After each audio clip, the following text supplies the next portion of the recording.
नमस्कार और the deep dive में आपका स्वागत है। नमस्कार। आज हम एक खास मुद्दे पर बात कर रहे हैं। उत्तर प्रदेश के कृषि राज्य मंत्री हैं बलदेव सिंह औलख। हाँ, वो अभी पीलीभीत जिले के ट्रांस शारदा क्षेत्र गए थे। ये इलाका काफी दिलचस्प है, नेपाल बॉर्डर के पास। बिल्कुल, इसे छोटा पंजाब भी कहते हैं और अपनी अलग चुनौतियां हैं वहाँ। हाँ, तो हमारे पास उनकी यात्रा और जो उन्होंने वहाँ वादे किए हैं उससे जुड़ी कुछ रिपोर्ट्स हैं, कुछ नोट्स हैं। तो आज हम इन्हीं वादों को खंगालेंगे। जैसे किसानों को भूमिधरी अधिकार देने की बात हुई। हाँ, ये बड़ा मुद्दा है वहाँ का। फिर घर, सड़कें, स्कूल, अस्पताल, यहाँ तक कि पुलिस थाना भी। देखेंगे कि ये सब मतलब सरकारी योजनाओं से जुड़ता है या नहीं। और क्या ये वाकई दशकों पुरानी जो दिक्कतें हैं वहाँ की, खासकर वो जमीन के मालिकाना हक वाली बात हाँ, सिख किसानों की और कनेक्टिविटी की समस्या, क्या ये वादे उनका हल हैं? और एक बात और, मंत्री जी अकेले नहीं थे। डीएम, एसपी, सीएमओ सब बड़े अधिकारी साथ थे। अब ये जरूर गौर खाने वाली बात है। लगता है कि कोई मतलब कोऑर्डिनेटेड कोशिश है। बिल्कुल। चलिए पहले हुक की बात करते हैं। ट्रांस शारदा मतलब वो इलाका जहां शारदा नदी मॉनसून में रास्ता रोक देती है। सही। और 1950 के दशक से बसे सिख किसान आज भी अपनी जमीन के हक के लिए लड़ रहे हैं। इसी बैकग्राउंड में मंत्री जी के वादे अहम हो जाते हैं।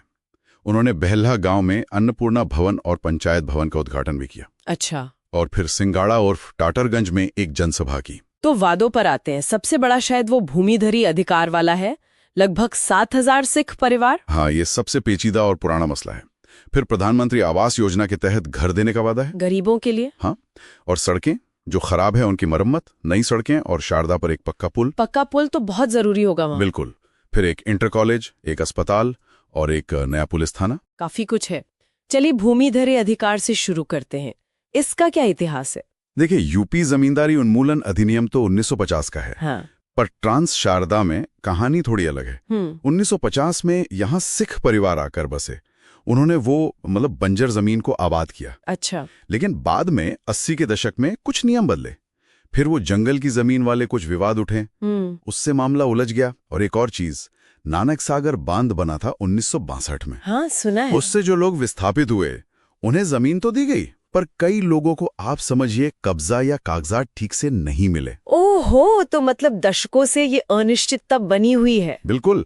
अब सरकार कह रही है कि स्वामित्व योजना से वो ड्रोन मैपिंग वगैरह करके। हाँ, और घरूनी योजना भी है शायद। हाँ, उससे इसको सुलझाएंगे। भूमिधरी अधिकार का मतलब है पूरा मालिकाना हक। तो फिर वो जमीन बेच सकते हैं, उस पे लोन ले सकते हैं। जो अभी तक बहुत मुश्किल था उनके लिए। अगर ये हो जाता है तो ये तो बहुत बड़ा बदलाव होगा। न सिर्फ दर्शकों का अन्याय खत्म होगा, बल्कि आर्थिक रूप से भी वो मजबूत होंगे। लोन लेकर खेती में या किसी और काम में लगा सकेंगे। और इस पर ऊपर तक ध्यान है, मतलब सीएम योगी और केंद्रीय मंत्री भी इसे देख रहे हैं। हाँ, ये इसकी गंभीरता दिखाता है।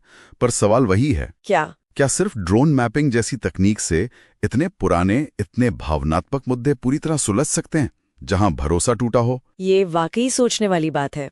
खैर, अगले वादे पर आते हैं। आवास, पीएमएवाई ग्रामीण के तहत घर। हाँ, ये जरूरी है। वो इलाका बाढ़ और कटाव वाला है। तो पक्के घर तो मतलब एक सुरक्षा देंगे। बिल्कुल। और इसका तरीका तो तय है। वो एसईसी 2011 और आवास प्लस लिस्ट से लाभार्थी चुनते हैं। ठीक है। अब सड़कें, पीएमजीएसवाई के तहत काम होगा। हाँ, प्रधानमंत्री ग्राम सड़क योजना हमने बात की थी ना, मानसून में वो अस्थायी पुल। हाँ, वो बह जाता है या बंद कर देते हैं तो करीब 22 गांव सीधे प्रभावित होते हैं। और कुल मिलाकर देखें तो शायद 80-85 गांव, 2.5 लाख लोग कट जाते हैं एक तरह से। हाँ, तो अब शारदा पर एक पक्के पुल की बात है जिसे शायद मंजूरी मिल गई है। अगर ये पुल बन गया तो कनेक्टिविटी तो सुधरेगी ही। किसानों के लिए अपनी फसल मंडी ले जाना आसान होगा। हो सकता है एमएसपी का फायदा भी मिले। सही कह रहे हैं। पहली बार शायद सही दाम मिल पाए। बिल्कुल। बेहतर सड़कें मतलब बाजार, अस्पताल, स्कूल सब तक पहुंच आसान। और इसी से जुड़ा है इंटर कॉलेज और अस्पताल का वादा। हाँ, उस दूर दराज के इलाके में इनकी सख्त जरूरत है। बच्चों को पढ़ने दूर नहीं जाना पड़ेगा। और इमरजेंसी में इलाज मिल सकेगा। बिल्कुल। सरकार की कई योजनाएं हैं शिक्षा और स्वास्थ्य के लिए, शायद उनके तहत ये बने। ठीक है। आखिरी वादा, नया पुलिस थाना। ये भी अहम है। नेपाल बॉर्डर पास है। हाँ, सुरक्षा का मुद्दा तो रहता ही है सीमावर्ती इलाकों में। और कुछ खबरें थी वो धार्मिक धर्मांतरण की भी। हाँ, ऐसी बातें भी सुनने में आई हैं। तो एक थाना होने से कानून व्यवस्था बेहतर होगी, लोगों को सुरक्षा महसूस होगी, प्रशासन की मौजूदगी बढ़ेगी। एसपी साहब साथ थे मंत्री जी के, तो शायद इस पर भी काम तेजी से हो। लगता तो यही है।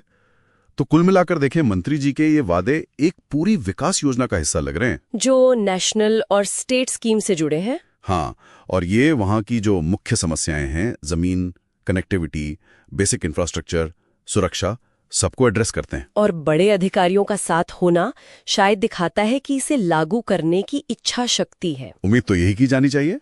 तो अगर ये सब जमीन पर उतरता है तो वाकई ट्रांस शारदा के लोगों की जिंदगी में बड़ा सुधार आ सकता है। आर्थिक मौके बढ़ेंगे, सुरक्षा बेहतर होगी। हाँ, संभावना तो है, लेकिन एक सवाल फिर भी मन में आता है।